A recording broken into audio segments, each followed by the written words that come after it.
Want to hear how I overcame binge eating from childhood? Watch this.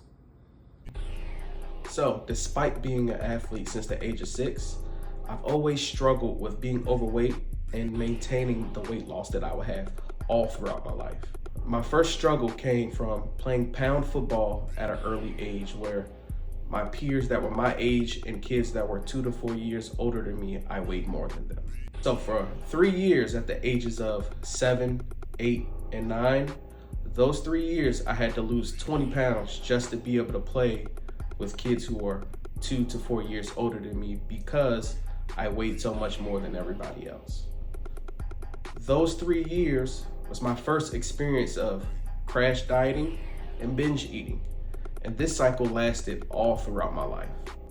Fast forward to 2020, the pandemic hits, and for the second time in my life, I weighed the most that I've ever weighed, reaching 309 pounds.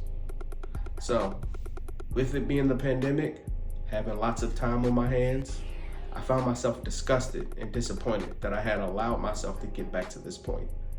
This gave me a lot of motivation to set goals and hit them. I wanted to be the lightest that I had ever weighed since I was in 7th grade. The great thing is, the motivation worked. I had lost 84 pounds within a span of a year, getting down to 225. The funny thing is, I thought I had it all figured out. I thought I would never regain the weight back. I thought I would continue down to my final goal of 215 pounds. But this is me at the end of 2023, weighing 293 pounds, where I swore to myself I would never be back again. Until this year, I never really worked on stress management and how binge eating and binge drinking was a stress reliever for me. And at this point, I was at a crossroads.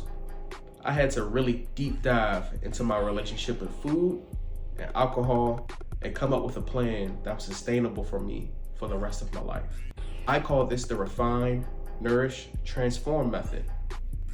I've implemented this method to other people and myself, where I've lost 30 pounds this year without doing cardio, cutting carbs, going on vacation and enjoying myself, and having tequila on occasion.